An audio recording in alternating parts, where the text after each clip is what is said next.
Hey Gemini, welcome back to my channel. This will be a reading focusing on your next major relationship, Gemini.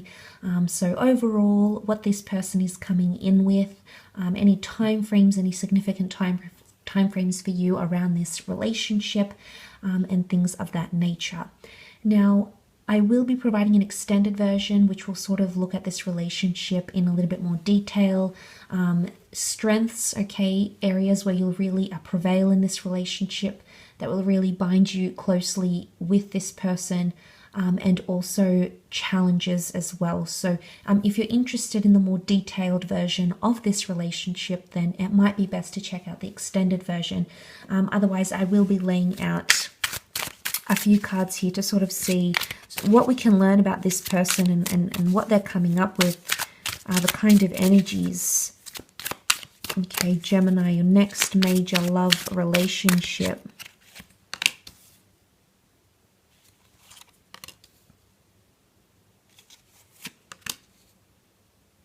Wow, Gemini, your next major relationship is going to be with someone very, very beautiful. Internally and externally, they're coming up with Empress energy around them.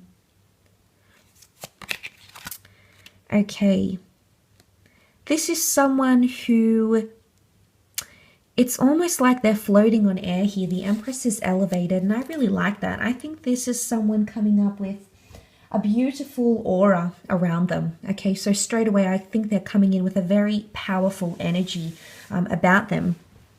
Now, there's definitely a lot of wands that have come up in the reading.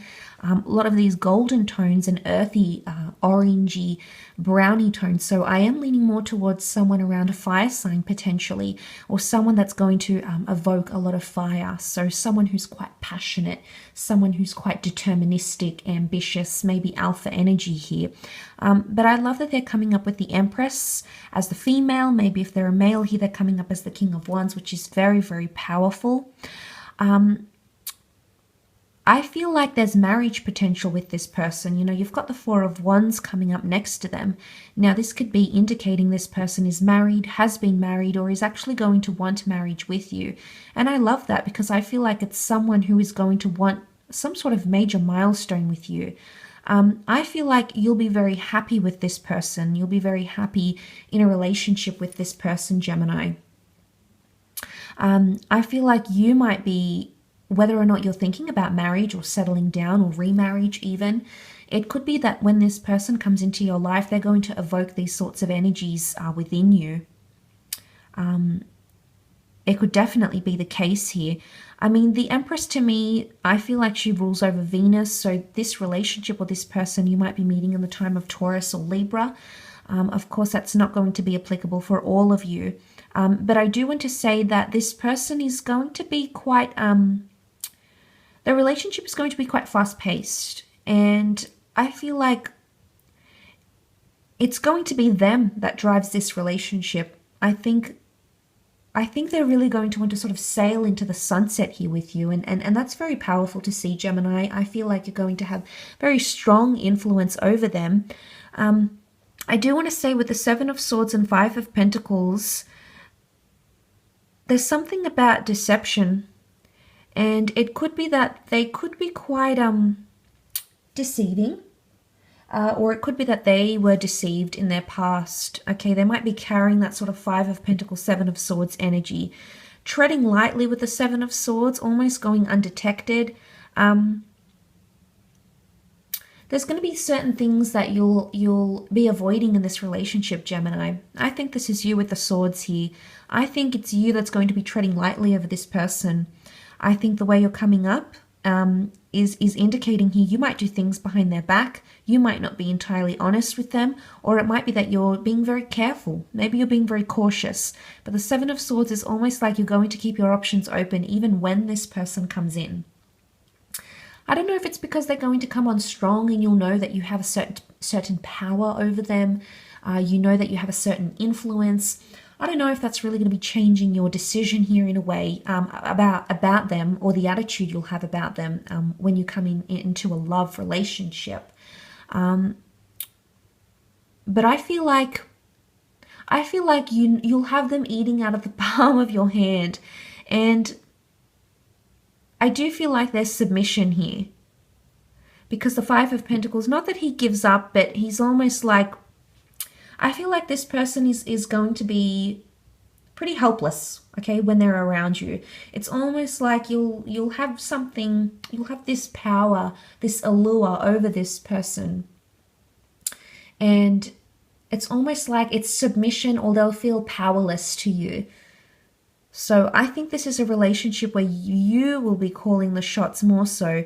But the Seven of Swords, like I said, it's almost like you might still want to keep your options open for one reason or another, Gemini. Now, if that's not the case, it could be that this person wants to move forward. They might talk about these major milestones, these major commitments fairly on in your connection. And it may scare you a little bit, and maybe you feel like you have to be the one tiptoeing here, okay, around a situation. Because the King of Wands is very commanding, okay? And there's something about command and submission in this relationship. So, I mean, it's important you find balance between the both of you, because I think in one way, one of you almost has the command and then the other is more submissive in this relationship. But I think it has potential to lead to marriage. I do feel like sexual chemistry is a huge thing for the both of you here. It may even be a long distance relationship with the boat, Gemini. It could be someone that is foreign, someone who's coming from further afield. You may be long distance for one time or another. I think it's a significant period of time though. You know, 6 isn't a small number. And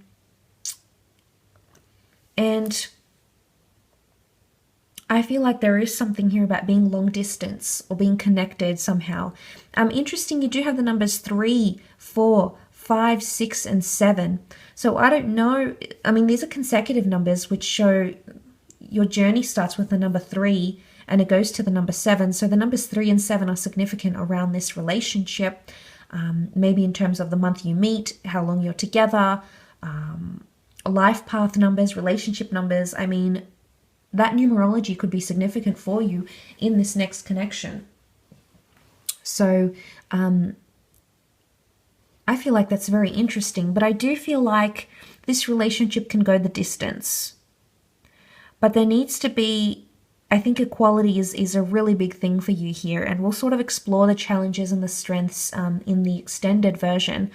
But I think for some of you, if the Seven of Swords is deception and the Four of Wands is marriage, some of you may start this relationship from deception, whether it's you or them. Again, it's important you build solid foundations, and that could be a little bit wobbly. So it may take you extra time to build that trust and establish trust in those sorts of foundations in your relationship, because that's what's going to be very important. But the fact that that has come up can definitely point to either someone who's already taken, maybe just legally coming out of a marriage or coming out of a relationship. But I think because it's more focused on you, I feel like with the Empress energy, this is a relationship where there's going to be a lot of excitement. You can see the Empress, she's floating on air here. I feel like there's a lot of adventure coming into this relationship, and there could be a lot of travel or potentially relocating for this person. So immigration, moving cities, moving countries. Maybe this person is moving for you. Maybe you may end up moving for them. But I do feel like with the Seven of Swords and Five of Pentacles, there's something about neglect. So if it's not you sort of neglecting the value of this relationship, I don't think it's this person. I think maybe the distance might deter you. There's something that could act as a deterrent. And then the Five of Pentacles is that powerless, helpless feeling here. There's some things that are going to be out of your hands in this relationship, Gemini. I don't know if it's distance or marriage or powerful forces at play here, but I think you'll maneuver these changes. You'll accept them and embrace them and manage them quite well. But I just felt like I had to say that. You do have Empress energy. So there's a lot of internal growth as well as external growth that can happen in this relationship. Now, the Empress can also be a figure of the Mother Earth goddess. So it can definitely be fertility, building a family, or starting a family with this person. So there's a lot that can come from this relationship, Gemini. But I will be doing the extended version now to sort of see what's bringing you together, the strengths of your connection, but also the areas where you may face challenge in this relationship. So please feel free to join me for your extended version. The link is available below. Don't forget to like, share, or subscribe. Otherwise, I'm sure I'll catch you very, very soon. So take care, gems, and bye for now.